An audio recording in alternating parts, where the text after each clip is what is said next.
우리 찬송가 94장 주 예수보다 더 귀한 것 없네 찬양하시겠습니다.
사도신경으로 신앙 고백하심으로 일요 저녁 예배를 하나님께 드리시겠습니다. 전능하사 천지를 만드신 하나님 아버지를 내가 믿사오며 그 외아들 우리 주 예수 그리스도를 믿사오니 이는 성령으로 잉태하사 동정녀 마리아에게 나시고 본디오 빌라도에게 고난을 받으사 십자가에 못 박혀 죽으시고 장사한 지 사흘 만에 죽은 자 가운데에서 다시 살아나시며 하늘에 오르사 전능하신 하나님 편에 앉아 계시다가 저리로서 산 자와 죽은 자를 심판하러 오시리라. 성령을 믿사오며 거룩한 공예와 성도가 서로 교통하는 것과 죄를 사하여 주시는 것과 몸이 다시 사는 것과 영원히 사는 것을 믿사옵나이다. 아멘. 하나님 아버지여, 저희들이 영원하신 주님 품 안에 자비와 사랑이 풍성하신 주님의 품 안에 있사오니 감사드립니다. 우리의 삶의 여러 상황과 여건 속에 아픔과 시련과 고통이 있사오나 주님을 바라며 주님의 이루를 구하며 이 자리에 저희들이 함께 모였사오니 이 시간 성령께서 우리 중에 오시어 우리를 한 몸으로 하나됨을 이끌어 주시며 그 안에서 주의 위로와 평화를 누리게 하여 주옵소서. 예수 그리스도의 이름으로 기도합니다. 아멘. 다 함께 찬양하시겠습니다. 찬송가 338장 내 주를 가까이 하게 함은 찬양하시겠습니다.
지난 4월 11일 날 우리 교회 성도님들 포함해서 우리 200여 명의 한국인들이 이제 한국으로 귀국할 수 있었습니다. 우리 성도님들께서 무사히 도착했다는 소식이 전해져서 감사드리고, 또 이렇게 우리 한국인들 200여 명이 꼭 한국에 가셔야 될 분들인데 들어갈 수 있게 된 것을 하나님께 감사드립니다. 이번 주간 고난 주간으로 우리가 하나님 아버지 앞에 지키고 있는데, 이 고난 주간에 지금 세계와 인류가 신음하고 고통하고 있습니다. 예수님의 고난 받으심을 묵상하면서 더불어 이 세계에 신음하고 고통하는 이 세상의 고난을 저희들 더불어 함께 묵상할 수 있기를 원합니다. 쿠웨이트도 지금 신음하고 고통하고 있습니다. 사업하시는 우리 한국인 기업가도 매우 어렵고, 또 그 기업의 직원으로 있는 삼국인들도 매우 큰 어려움 가운데 있습니다. 우리 고난 주간에 우리 이 세상이 신음하고 고통하고 있는 우리 인간들의, 우리 자신들의 고생과 고통과 어려움들을 우리가 돌아보면서 예수님이 십자가에 고난 받으신 것이 바로 이것 때문임을, 바로 우리를 위한 것이고, 우리가 지금 이처럼 어려움을 겪고 있는 것으로부터 우리를 구원하기 위해 오신 것임을 우리가 함께 묵상하면서 주님 앞에 우리 모습들을 돌아볼 수 있기를 원합니다. 그래서 우리 이 시간 하나님 아버지 앞에 속히 우리 쿠웨이트와 우리 대한민국과 이 세상에 하나님의 평화와 치유의 역사가 일어나기를 첫 번째로 기도드리기 원합니다. 두 번째로는 우리가 쿠웨이트 정부를 위해서 기도하기 원합니다. 이제 비행기가 4월 10일 날 한국으로 가고 돌아오는 그 비행기 편으로 100여 명의 우리 한국 기업가 분들뿐만 아니라 또 40만 개의 코로나 바이러스 진단 키트를 쿠웨이트 정부가 수입할 수 있게 되었습니다. 그 440만여 개의 그 코로나 진단 키트가 아주 요긴하게 우리 이 지역에서 쓰여질 수 있도록 쿠웨이트 의료진들이 사명감을 갖고서 이 방역에 또 치유하는 일에 헌신적으로 일할 수 있도록 기도해 주시기 바랍니다. 쿠웨이트 정부가 방역 정책을 잘 수립해야 되는데 이를 위해 두 번째로 기도 부탁을 드리고, 세 번째로는 우리 대사관을 위해서 기도드리기 원합니다. 이런 상황에 대사관에서의 업무가 대단히 늘 뿐만 아니라 매우 중요한 시기에 있습니다. 첫 번째로는 우리 대한민국과 쿠웨이트의 그 외교 관계를 수행하는 일이 매우 중대할 것이고, 또 두 번째로는 쿠웨이트에 거주하고 있는 우리 한국인들의 여러 삶의 불평과 어려움들을 해결해 주기 위해서 적은 수의 직원들이 매우 과중한 업무를 진행해야 되리라 생각되어집니다. 우리 홍영기 대사님 그리고 우리 대사관 직원들 하나님의 건강 주시고 또 국가를 사랑하는 사명감으로 일을 하시는데 하나님이 보호해 주셔서 우리 쿠웨이트 우리 대사관의 우리 모든 분들을 통하여서 우리 한국과 쿠웨이트의 관계가 더 돈독해지고 또 우리 쿠웨이트에 거주한 우리 한국인들이 안전과 또 건강을 잘 지켜나갈 수 있도록 기도해 주시기 바랍니다. 첫 번째로는 우리 세계와 인류가 코로나 바이러스를 어려워먹는 것을 위해, 두 번째로는 코로나 바이러스 방역 정책을 쿠웨이트 정부가 잘 감당하는 것을 위해, 세 번째로는 우리 대한민국 대사관을 위해서 우리 합심해서 함께 기도하시겠습니다. 하나님 아버지여, 이 세상 사람들은 소망이 없사오나 우리에게는 영원하신 예수 그리스도 안에 소망이 있사오니 그 소망 가운데 하나님 아버지 앞에 감명을 얻어 이 세상을 하여 새 세상으로서 중보 기도를 드립니다. 아버지, 이 땅의 모든 것이 신음하고 있으며 아파하고 있습니다. 코로나 바이러스의 위기로 수많은 생명들이 목숨을 잃고 있으며 너무나도 셀 수 없는 많은 사람들이 질병의 고통을 겪고 있사오니 주여 불쌍히 여겨 주시옵소서. 이로 인하여 각 국가들이 봉쇄하며 경제적으로 어려움을 겪으며 특히 가난한 자들의 생계가 막막하오니 주여 불쌍히 여겨 주시옵고 복이 여겨 주시옵소서. 우리 쿠웨이트 땅에도 마찬가지 어려움이 있습니다. 우리 한국인 기업가들 위해 함께하여 주시어서 하나님 속히 이 어려움의 때가 빨리 끝나게 하여 주시옵고, 특별히 제3국인들 그들의 어려움이 더욱 크오니 주여 그들 위해 하나님의 자비와 하나님의 구원의 손길을 하나님이 신속하게 불어주시옵소서. 쿠웨이트 정부가 코로나 바이러스 방역 정책을 잘 펼칠 수 있기를 원합니다. 이 나라의 여러 체계와 또 운영하는 것들이 우리 대한민국과 같이 합리적으로 체계적으로 갖춰지지 않게 더욱더 염려가 되오니 쿠웨이트 정부 위에 지혜를 주시옵고, 또 하나님 아버지 앞에 하나님의 국민을 구하는 하나님 아버지 앞에 차별받는 신령을 더해 주시어서 이 430만 명의 이 수많은 사람들의 생명을 살리는 일에 쿠웨이트 정부가 지혜롭게 일들을 개척해 주시기를 원합니다. 성령께서 40만 개의 우리 보내졌지 진작에 들어뒀사오니 이를 국가적으로 잘 사용할 수 있도록 인도하여 주시옵소서. 어려울 때에 저희들이 더욱더 주님을 사모하며 구원의 손길을 하나님께 더욱더 의지하오니 하나님의 사랑과 자비를 이 땅에 베풀어 주시옵소서. 40만여 개의 코로나 진단 키트가 우리 대한민국으로부터 이 쿠웨이트 땅에 들어올 수 있도록 하나님이 역사적이며 기적적인 일들을 이루어 주신 것을 감사드립니다. 쿠웨이트의 정부의 봉쇄의 문을 열고 40만여 개의 쿠웨이트 이 땅에 코로나 진단 키트가 들어온 것처럼 이제 더 많은 문들이 열릴 수 있도록 속히 주님 쿠웨이트 이 땅을 안정시켜 주시옵고, 현재 코로나 바이러스로 감염되어 확진되어 어려움 겪는 분들을 위해 치유 손길들을 더하시며 확산세가 멈추게 해주시어서 쿠웨이트 국가가 국가적 봉쇄를 풀 수 있는 날이 속히 올 수 있도록 인도하여 주시옵소서. 이 쿠웨이트 땅에서 사업하시는 모든 국가의 기업인들, 우리 한국인의 기업인들 어려움이 매우 크오니 주여 무고한 자의 어려움 하나님 긍휼히 여겨 주옵소서. 또 각 기업에 일하시는 상국인들 하나님 그들의 먹을거리와 입을 것들을 채워주시옵고 그들이 한 달을 한 주를 하루를 손꼽아가며 염려와 근심 가운데 있을 터이오니 주여 이 땅에 주의 자비를 속히 내려 주시옵소서. 우리 쿠웨이트에서 기 섬기시는 우리 대사관 위에 함께 주시어서 홍영기 대사관님과 대사님과 그리고 대사관의 모든 직원분들 저분수의 직원들이 감당해야 될 업무의 양은 막중하며 그 업무의 소중함은 너무도 크오니 우리 하나님께서 함께하여 주시기를 원합니다. 요셉과 함께하여 주시어서 그 큰 나라 애국을 관리할 수 있도록 도우신 것처럼 우리 홍영기 대사님과 대사관 직원 수는 비록 적을지라도 하나님이 함께하여 주시어서 이 시기에 막중한 업무와 또 큰 업무의 양들을 잘 감당할 수 있도록 주님께서 날마다 힘의 힘을 더하여 주실 줄 믿습니다. 코로나 바이러스의 위기가 다 끝나고 났을 때 우리 그리스도인의 눈에서뿐만 아니라 믿지 않는 자들의 눈에서도 하나님은 살아계심을 볼 수 있게 하여 주시옵고 우리 그리스도인들이 그 하나님의 살아계심을 눈에 보이시도 드러내는 것에 쓰임받게 하여 주옵소서.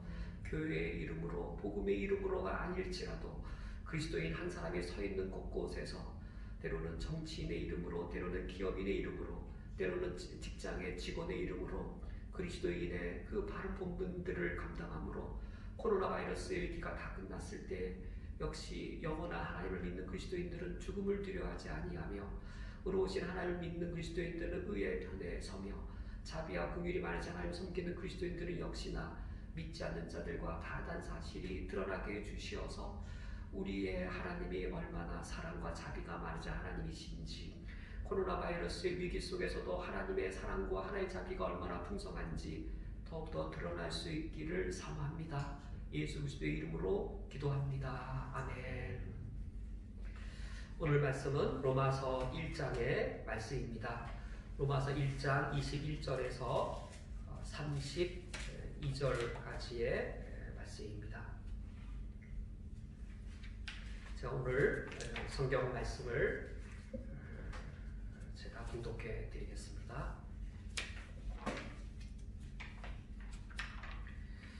하나님을 알 때 하나님을 영화롭게도 아니하며 감사하지도 아니하고 오히려 그 생각이 허망하여지며 미련한 마음이 어두워졌나니 스스로 지혜 있다 하나 어리석게 되어 썩어지지 아니하나 하나님의 영광을 썩어질 사람과 새와 짐승과 기어다니는 동물 모양의 우상으로 바꾸었느니라. 그러므로 하나님께서 그들을 마음의 정욕대로 더러움에 내버려 두사 그들의 몸을 서로 욕되게 하게 하셨으니 이는 그들이 하나님의 진리를 거짓 것으로 바꾸어 피조물을 주물 줄보다 더 경배하고 섬김이라. 주는 곧 영원히 찬송할 이시로다. 아멘. 이 때문에 하나님께서 그들을 부끄러운 욕심에 내버려 줬으니 곧 그들의 여자들도 순리대로 쓸 것을 바꾸어 영리로 쓰며 그와 같이 남자들도 순리대로 여자 쓰기를 버리고 서로 향하여 음욕이 불릴 듯하매 남자가 남자와 더불어 부끄러운 일을 행하여 그들의 그릇 때문에 상당한 보응을 그들이 받았느니라. 또한 그들이 마음에 하나님 두기를 싫어하매 하나님께서 그들을 그 상실한 마음대로 내버려 두사 합당하지 못한 일을 하게 하셨으니 곧 모든 불의, 추악, 탐욕, 악의가 가득한 자요 시기, 살인, 분쟁, 사기, 악독이 가득한 자요 수근수근한 자요 비방하는 자요 하나님께서 미워하시는 자요 능욕하는 자요 교만한 자요 자랑하는 자요 악을 도모하는 자요 부모를 거역하는 자요 우매한 자요 배약하는 자요 무정한 자요 무자비한 자라. 그들이 이 같은 일을 행하는 자를 사형에 해당한다고 하나님께서 정하심을 알고도 자기들만 행할 뿐 아니라 또한 그런 일을 행하는 자들을 옳다 하느니라. 아멘. 오늘 성경 말씀은 인간이 어떠한 모습으로 죄인인가, 인간 죄인됨의 양상을 보여주고 있습니다. 21절 이하에서 인간의 죄인됨의 양상을 보여주는데 21절에 앞서 우리가 지난주 살펴본 18절 말씀에 하나님의 진노가 18절에 하나님의 진노는 하나님의 심판을 뜻하는데 하나님의 그 심판이 우리 인간의 모든 경건하지 않음과 불의에 대하여 하늘로부터 나타난다라고 18절의 서두로 이미 말씀했습니다. 18절에 그 경건하지 않음과 불의 이 두 가지는 두 종류의 죄악을 말합니다. 21절 이하에서 인간의 죄악의 양상을 나타내는데 이 18절의 이 두 가지 서론적으로 말한 경건하지 않음의 죄를 21절에서 23절에서 먼저 언급한 후 두 번째 죄의 양상 불의라고 한 두 번째 죄의 양상을 24절에서 32절에 말씀해 주고 있습니다. 우리는 오늘 그 두 종류의 죄의 양상을 살펴보고자 합니다. 먼저 언급된 경건하지 않음의 그 죄는 종교적인 죄악을 가리키는데 우리가 오늘 읽은 본문 21절, 22절, 23절을 가리킵니다. 21절 말씀 우리가 지난주에 대략적으로 살펴보았는데 인간의 그 경건하지 않은 죄악, 즉 그 종교적인 죄악은 인간이 하나님 예배하기를 고의적으로 거절하는 것이었습니다. 하나님을 예배하는 것이란 그 21절 말씀에 하나님을 알되 하나님을 영화롭게도 아니하며 감사하지도 아니하고 이제 이 부분이죠. 하나님의 하나님 되심을 영화롭게 하는 것, 그리고 하나님의 은혜 베풀어 주심을 감사하는 것, 이 두 가지가 예배의 가장 중심된 요소입니다. 우리는 하나님을 영화롭게 하기 위해 하나님 자리에 놓는 것이 하나님을 영화롭게 하는 겁니다. 하나님께 합당한 자리, 그것이 하나님을 영화롭게 하는 것이죠. 하나님 되심, 하나님 그분 자리에 올려드리는 것, 그 영화롭게 하는 것을 거절하고 그 하나님이 계셔야 될 합당한 자리에 인간 자신을 세워놓기를 원했습니다. 인간이 하나님과 같이 되기를 원하였고 하나님의 하나님 되심이 아니라 인간 그 자신의 하나님됨, 내 인생에 내가 하나님이 되기를 원하고 인간이 하나님의 역할을 하기를 원하여서 하나님을 예배하는 것을 거절했습니다. 하나님께 감사하는 것이 아니라 이제는 내 힘으로 살고 나 스스로 살겠다. 하나님께 감사하며 하나님께 사는 게 아니라 하나님과 무관하게 살아가겠다. 이제껏 살아온 건 내 힘으로 살아왔으니 앞으로도 내 힘으로 살겠다. 내가 하나님께 감사할 게 뭐가 있느냐. 내가 이제껏 내 힘으로 살아왔고 내 힘으로 살아갈 텐데 감사할 것도 없고 그냥 하나님과 무관하게 살겠다라고 하는 이것이 하나님을 예배하는 것을 거절하는 것인데 이것이 바로 인간의 죄성의 근본입니다. 이게 죄악의 가장 근본 뿌리입니다. 아담과 하와가 선악을 따먹었을 때 그 죄가 바로 이것이었습니다. 가인이 여호와를 떠나나가 가인성을 쌓았을 때도 바로 이 죄였습니다. 이 하나님을 예배하기를 거절한다는 것은 이렇게 교회당에 모여서 함께 예배하는 걸 안 했다라는 단순한 그런 의미가 아니라 하나님을 영화롭게 하는 삶과 하나님께 감사하는 삶을 거절한 것을 나타냅니다. 이렇게 인간이 하나님을 예배하는 것을 거절했을 때 이런 영적인 죄악, 불신앙이라고 하는 영적인 죄악은 인간 그 자신에게 그대로 매우 심각한 영향을 미치었습니다. 21절 하반절에 보면 오히려 그 생각이 허망하여지며 미련한 마음이 어두워졌다라는 이 선언대로 하나님을 하나님으로 여기지 않을 때, 그리고 하나님의 그 자리에 인간 그 자기 자신을 놓았을 때에 그것이 인간의 지성에 영향을 미치고 인간의 도덕성에 영향을 미치게 되었습니다. 인간의 지성에 영향을 미치어서 인간은 나름대로는 이게 지혜롭다고 생각하는데 그 지혜로운 생각을 나중에 보았더니 허망한 것이었습니다. 오늘날 이 세상 사람들에게 잘 산다는 게 무엇인지 물어보면 여러 가지 많은 이 지혜로운 일들을 이야기할 겁니다. 20살에 대학을 졸업하고 그리고 20살에 대학을 입학하고 21살, 2살에 영어 연수를 갔다 오고 뭐하고 또 몇 세에 어떻게 집을 사야 되겠고 펀드를 어떻게 해야 되겠고 여러 가지 지혜로운 것들을 많이 이렇게 할 텐데 사실 영원이라고 하는 시간 앞에 서보면 다 허망한 거죠.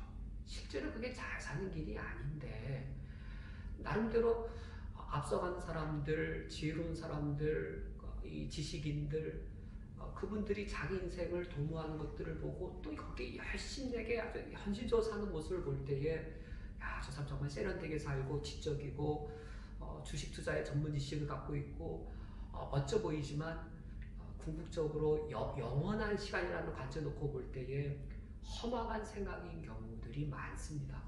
인간이 자기 자신의 그 하나님 자리에 자기 자신이 앉아서 자기가 하나님 역할, 내 인생에 하나님 역할을 한다라고 여기는 그 많은 생각들이 영원이라는 시간에서 놓고 볼 때에는 허망한 것들이었습니다. 생각에만 그런 영향을 미친 것이 아니라 도덕성에도 영향을 미치게 되어집니다. 하나님을 하나님으로 예배한다는 것은 좀 더 설명하면 이겁니다. 우리 그리스도인들은 영원하신 하나님을 믿습니다. 그런데 영원하신 하나님을 믿는다는 것이 예수를 믿지 않는 사람에게는 영원을 믿는 것과 같습니다. 우리 그리스도인들은 정의의 하나님을 믿습니다. 우리 그리스도인들이 정의의 하나님을 믿는다는 것이 믿지 않는 사람들에게는 정의를 믿는 것과 같습니다. 우리 그리스도인들이 정의의 하나님이 승리한다라고 믿는 것이 믿지 않는 사람들에게는 정의가 승리한다는 말과 같습니다. 우리 그리스도인들은 사랑의 하나님을 믿습니다. 이 세상 사람들이 사랑을 믿는다는 것과 같습니다. 그래서 정말로 양심이 바르고 그리고 이성적으로 왜곡이 잘 되지 않은 분들이 교회를 안 다닐지라도 영원을 생각하고 교회를 안 다니는데 정의에 대해 올바른 역사의식을 갖고 있고 사랑에 대해 보편인류적인 정말 바른 마음을 갖고 있는 사람은 예수님 믿기가 되게 쉽습니다. 정의의 하나님을 믿는 것, 정의가 살아있다라고 하는 걸 믿는 것과 정의의 하나님이 살아있다고 믿는 것은 신앙의 차이일 뿐입니다. 그러니까 바라보는 건 똑같습니다. 사랑을 믿는다. 근데 이 세상에 사랑이 없잖아요. 완전한 사랑이요. 그런데도 불구하고 사랑을 믿는다는 것과 우리 그리스도인이 사랑의 하나님을 믿는다라고 하는 것은 신앙의 결정적 차이만 있고 방향이나 뜻하는 바는 동일합니다. 그런데 우리 그리스도인들은 영원하신 하나님, 정의 하나님, 사랑의 하나님을 예배합니다. 그런데 인간들이 이런 하나님, 영원하신 하나님, 정의 하나님, 사랑의 하나님을 예배하기를 인간이 고의적으로 거절했을 때 어떻게 되는가? 영원한 하나님을 예배하기를 거절했을 때 예수 믿지 않는 사람 중에 영원을 믿는 사람 없습니다. 예수 믿지 않는 사람들 중에 아무리 사랑과 공의를 말해도 영원을 믿지 않습니다. 그 사람들은 시간과 순간을 경험하기 때문에 시간과 순간밖에 아는 게 없습니다. 인간이 왜 하나님을 예배하기를 거절했을 때 그 생각이 허망하여지고 도덕적인 마음이 어두워질 수밖에 없는가? 우리 그리스도인들은 그냥 단순히 영원이라는 세계를 믿는 게 아니라 영원하신 하나님을 믿습니다. 그런데 불신자들은 영원을 믿을 수가 없죠. 영원하신 하나님을 믿을 수 없을 때 영원을 믿을 수 없어서 그냥 죽으면 모든 게 끝난 것이고 시간 세계와 순간을 알 뿐입니다. 순간적인 것, 순간 이상의 것을 알 수가 없습니다. 그렇기 때문에 하나님을 믿지 않는 분들에게 있어서의 정의라고 하는 것도 완벽한 정의가 아니라 인간적인 정의입니다. 인간들 사이의 정의입니다. 상대적 정의만을 말할 뿐입니다. 사랑이라고 하는 것도 우리 그리스도인들이 하나님을 통해 알게 된 그 완전한 사랑을 말하는 게 아니고 인간적인 그들 범주 안에서의 사랑을 말할 뿐이어서 인간이 하나님을 예배하지 않고자 할 때에 사실상 영원이나 정의나 사랑이라고 하는 것을 아무리 도덕주의자가 바라본다 할지라도 온전하게 바라볼 수 없고 결국 그 생각을 허망한 채로 그리고 그 마음은 미련한 상태로 머물게 되어집니다. 최근에 조국 법무장관 놓고 볼 때 아무리 정의를 부르짖는다 할지라도 정의를 부르짖는 그 논리 안에 논리 자체는 옳을지 몰라도 그분의 삶과 인격을 볼 때 자신이 말하고 가르치는 것과 얼마나 그 간격이 있는지를 우리는 발견할 수 있었기 때문에 이 하나님을 하나님 자리에 놓지 않았을 때에 인간이 다른 사람보다 좀 더 올바르고 좀 더 정의롭고 좀 더 사랑이 많아서 이 정의를 말할 수 있고 사랑을 말할 수 있을지는 몰라도 실제에 있어서 인간의 생각은 허망함과 미련한 마음이 어두워지는 것을 벗어날 수 없습니다. 이런 인간은 22절 말씀대로 스스로 지혜 있대하나 어리석게 되어라는 이 말씀처럼 인간은 그 스스로 하나님 자리에 자기가 앉아 있으면서 스스로 지혜 있다라고 자신을 스스로 지혜자로 여깁니다. 그러나 그것이 정말로 지혜 있는 것인가? 시편 111편 말씀을 비롯하여 지혜서에 여호와를 경외함이 지혜의 근본이라고 성경은 선언합니다. 여호와를 경외할 때 인간은 진실로 지혜로울 수 있는데 반대로 인간이 하나님 자리에 자신을 두고 그가 스스로 지혜 있다, 이 지혜로운 방안이다, 인생은 이렇게 살아야 된다라고 말할 때 이게 정의를 이루는 길이고 이것이 이 세상의 사랑을 회복하는 길이라고 스스로 지혜 있다라고 말한다 할지라도 인간이 스스로 하나님의 역할을 맡기로 한 결과는 어리석음에 불과합니다. 이것이 인간의 지성사였습니다. 인간이 스스로 지혜 있다라고 하는 것이 인간의 지성사였습니다. 중세 시대를 기점으로 해서 중세 이전의 시대와 중세 이후의 시대를 인류의 지성사로 훑어본다면 중세 시대 이전에는 고대 그리스의 히랍 철학자들이 인간의 지성사를 지배했습니다. 그리스의 고대 철학자들의 사상은 인간 중심이었고 그래서 아테네의 파르테논 신전에 가면 신들이 다 인간의 모습을 하고 있습니다. 제우스이든 비너스 신이든 다 인간의 모습을 하고 있었고 그리하여 휴머니즘의 인간됨의 뿌리가 이제 그리스 철학으로부터 흘러나오고 이것이 서구와 인류 지성사를 지배하게 되었습니다. 그 그리스 철학자 중에 대표적인 분이 프로타고라스인데 이 프로타고라스가 아주 의미 있는 인류 지성사의 결정적인 역할을 한 선언을 합니다. 만물의 척도는 인간이다. 인간이 만물의 척도이다. 이 척도는 자의 눈금, 스케일을 말합니다. 자의 눈금이 인간이다. 만물을 자로 잴 때 이 만물이 가치가 있는가 가치가 없는가 그걸 눈금을 잴 때 저울의 눈금을 잴 때 그 기준이 인간 그 자신이다라는 겁니다. 이게 얼마나 아름다운가 추한가 그거를 결정할 때 그 척도가 인간 그 자신인 겁니다.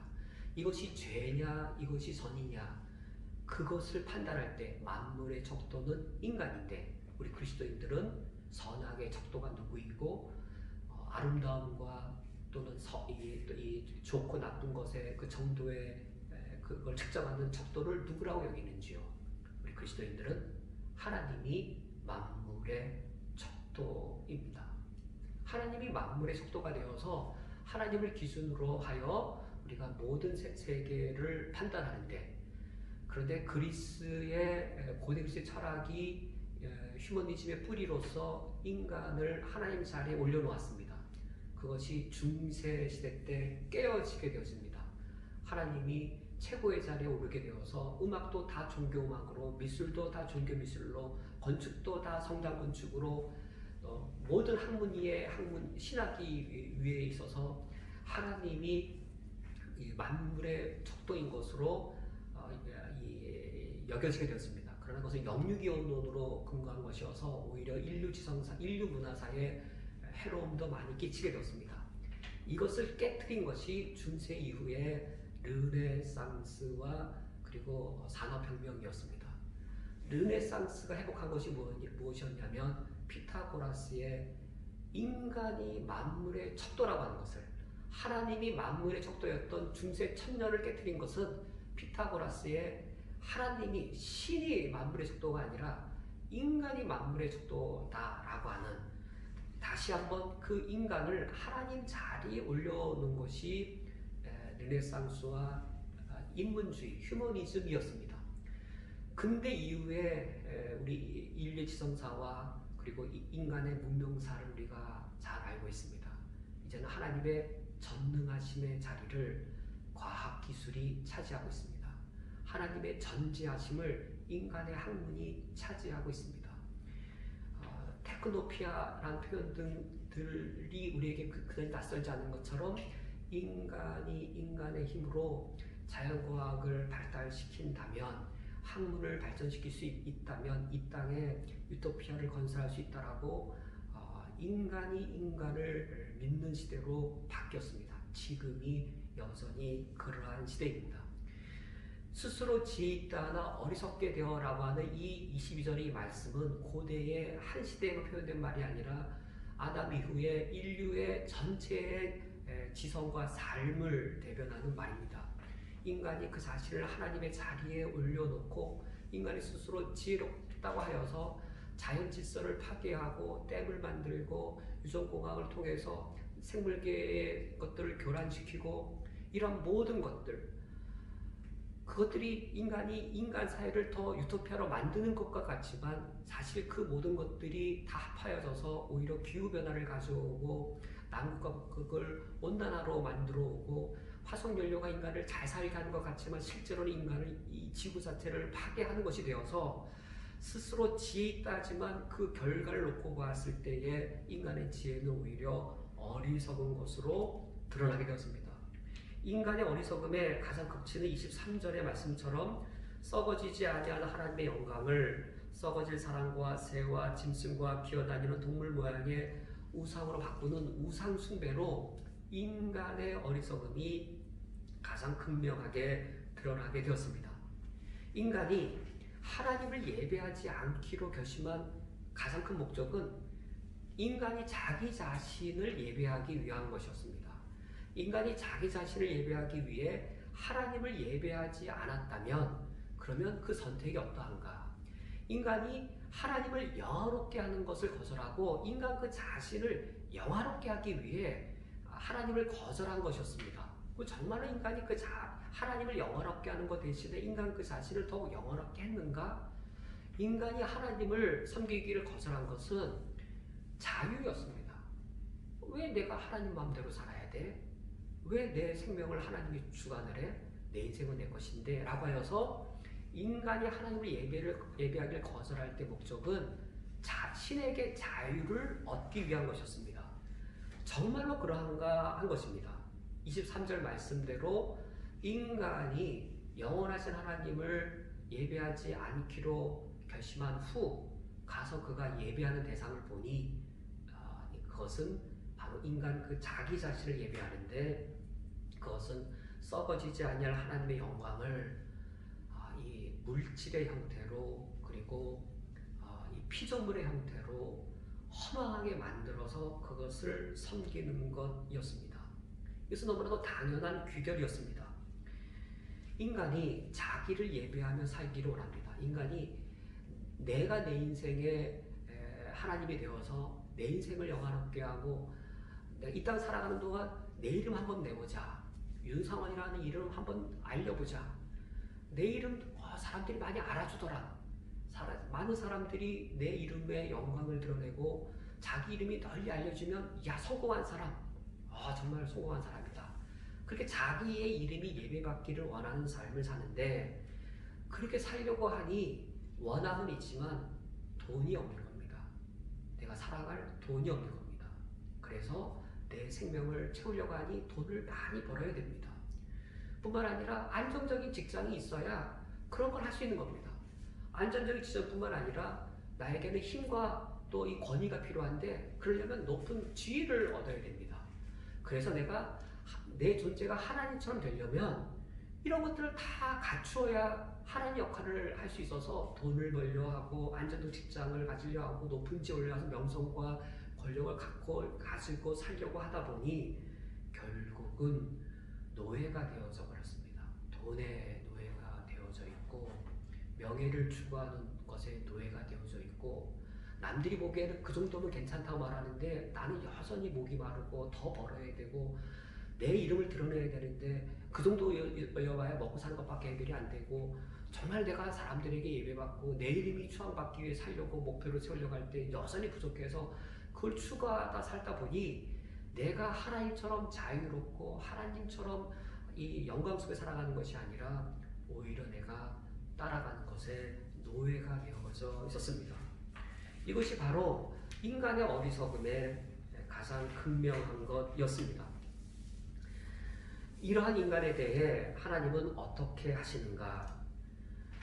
24절 이하에 하나님이 이 인간, 예배받기 원하는 인간에게, 그리하여 자유를 요구하는 인간에게, 그래 네가 자유를 원하느냐? 너도 신처럼 자유롭게 살기를 원하느냐? 그렇다면 네가 원하는 자유를 마음껏 행사하여라 라고 하나님이 우리 인간에게 자유를 주십니다.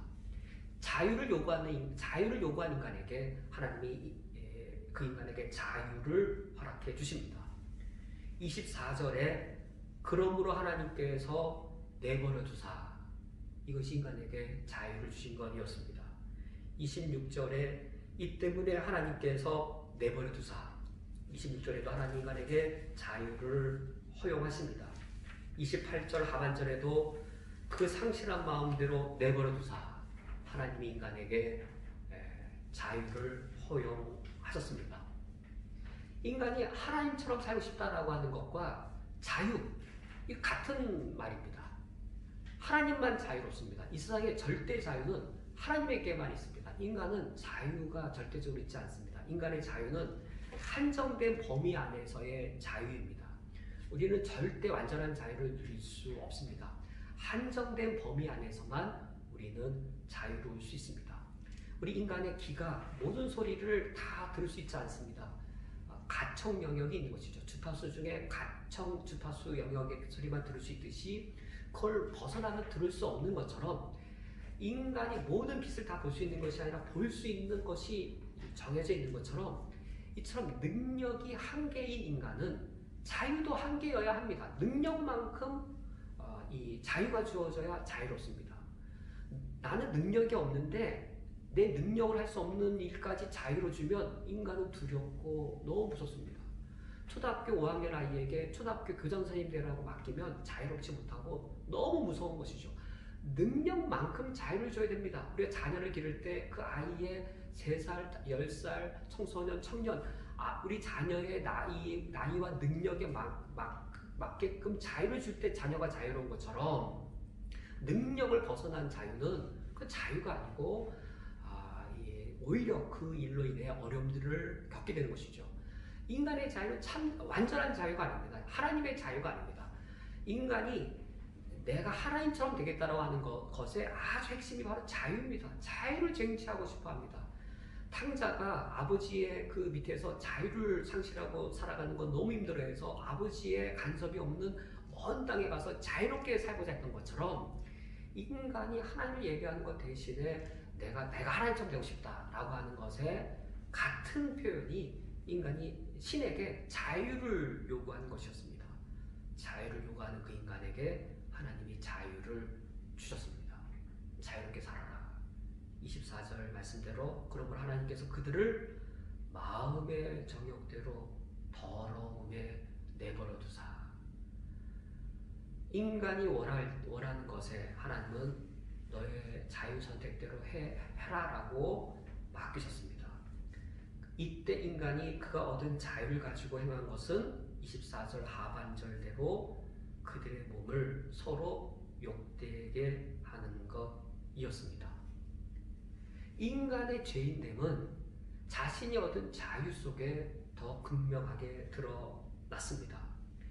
그들의 몸, 하나님의 형상으로 창조된 고결하고 성스럽고 그리고 하나님의 형상으로서의 그 신령한 인간의 몸을 성적 쾌락의 대상으로 전락시켜 버렸습니다.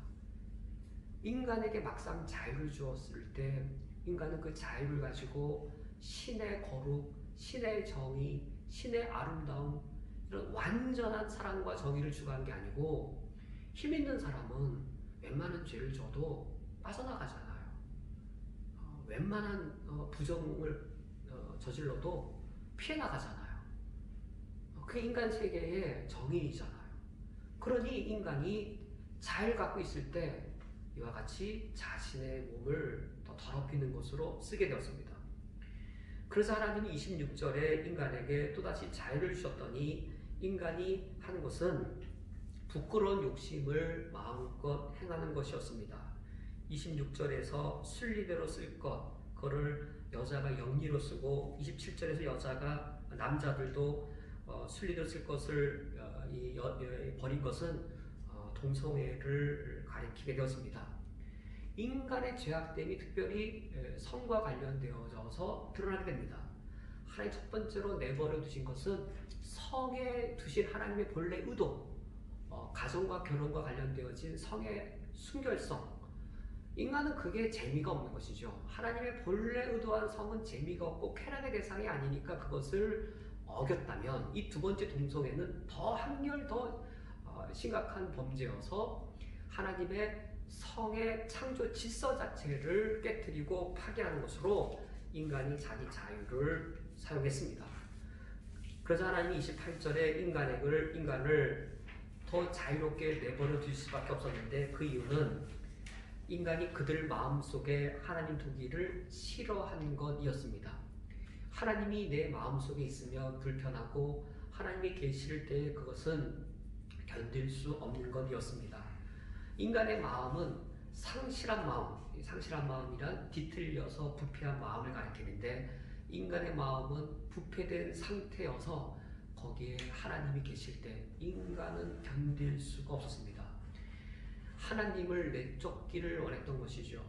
그대로 하나님 내버려 두셨을 때 인간은 그 상실한 마음으로 합당하지 못한 일들을 범하게 되었습니다. 인간으로서 합당하지 못한 일들을 인간은 오히려 합당하다 여기고 더러운 것들을 오히려 즐거움의 대상으로 여기면서 그 일들을 자유가 행했습니다. 29절에 31절은 그 합당하지 못한 일들을 열거하고 있습니다. 첫 번째 네 가지는 일반적인 죄입니다. 모든 불의, 추악, 탐욕, 악독이 가득한 것.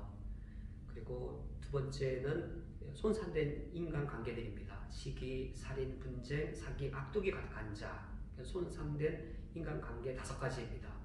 이 9가지로 인간이 가득할 뿐입니다. 그러할 때 그들은 수군수군하는 자, 비방하는 자, 하나님께서 미워하시는 자, 능욕하는 자, 교만하는 자, 자랑하는 자, 악을 도모하는 자, 부모를 거역하는 자, 우매한 자들이 될 뿐입니다.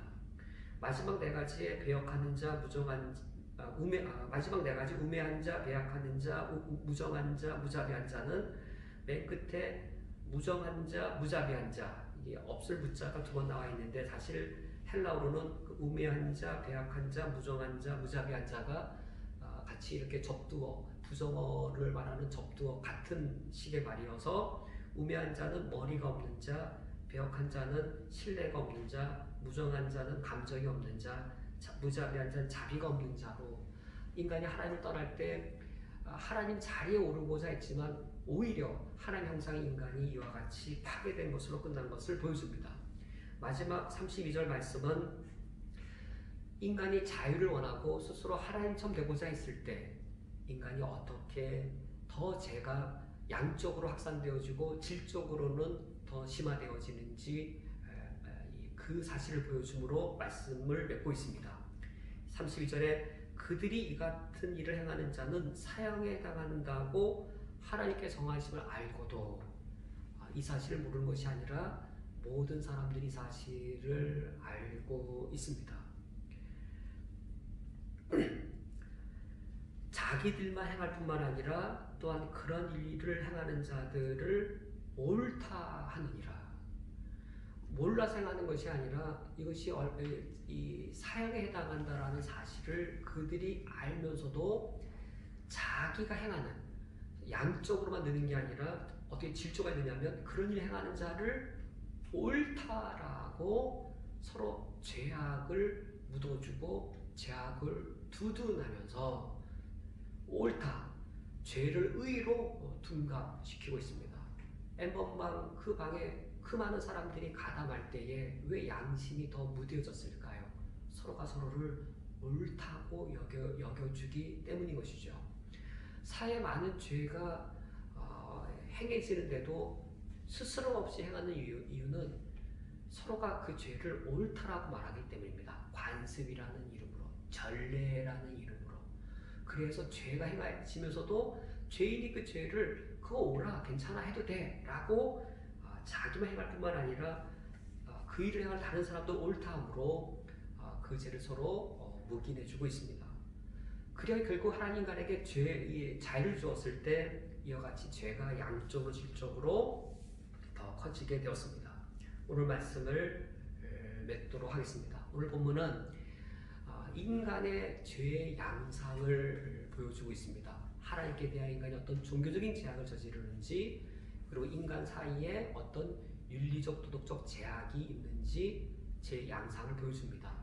이 두 죄는 무관한 것이 아니고 하나님으로 예배하지 않는 영적 제약이 원인이 되어서, 영적 제약은 인간을 도덕적으로 타락하는 근본 원인이 됨을 성경 말씀이 말씀해주고 있습니다.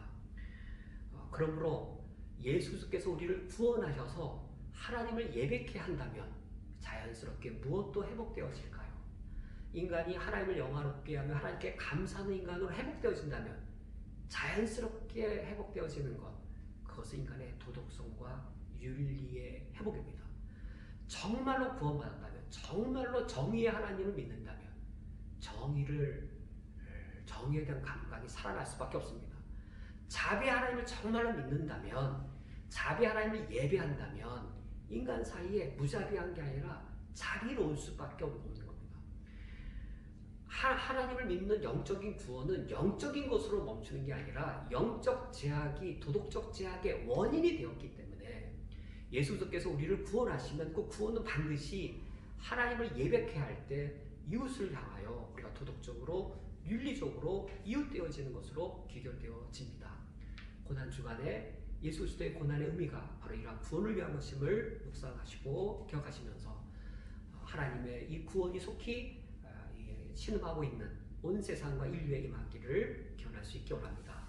우리 함께 말씀을 기억하며 기도하기 원합니다. 하나님 아버지, 내 안에 영적인 제약과 도덕적 제약이 구원받은 이유도 여전히 있사오니 성령께서 내 안에 있는 제약들을 도말하여 주시도록, 특별히 고난주간에 예수 그리스도의 고난을 기억하며 내 안에 있는 죄의 쓴뿌리들을 우리들이 도말하는 그런 기회로 삼도록 첫 번째로 기도해 주시고, 두 번째로는 예수 그리스도의 구원의 복음이 속히 이 땅에 편만하게 임하게 하여 주셔서 이 땅의 모든 사람들이 하나님의 하나님 되심을 아는 날 속히 오게 하여 주시옵고, 이 땅에 도덕적으로 윤리적으로 하나님의 정의와 하나님의 자비와 긍휼이 속히 이루어질 수 있도록 우리 말씀을 기억하며 우리 할 바를 기억하며 다짐의 기도를 드리시겠습니다. 하나님 아버지여, 우리를 구원하여 주신 것을 감사드립니다.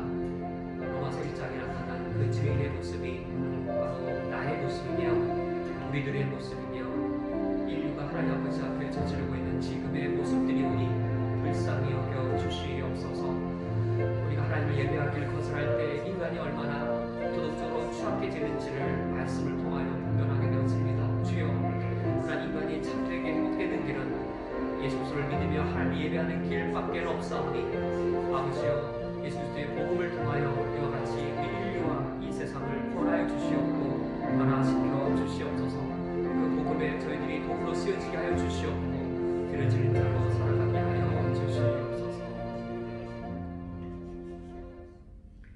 사랑과 정의의 하나님 아버지, 저희들은 단순히 정의를 믿거나 사랑을 믿는 자들이 아니요 영원하신 하나님을 믿으며 정의의 하나님을 믿으며 사랑의 하나님을 믿습니다.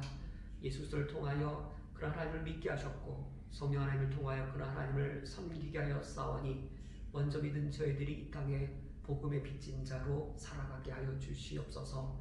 지금 온 세상이 여러 아픔과 슬픔 가운데 있사온데 예수 그리스도의 복음이 바로 이를 위하여 이 땅에 주어진 것이며 우리에게 그 복음을 맡기셨사오니 하나님 아버지여, 우리가 이 땅을 살아갈 때에 특별히 신음하고 아파하는 이때를 살아갈 때에 저희들이 제사장적으로 이 땅을 살아갈 수 있도록 도와주옵소서.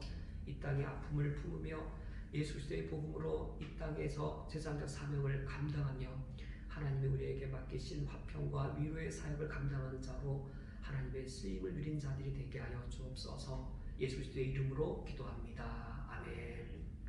주기도로 예배를 드리겠습니다.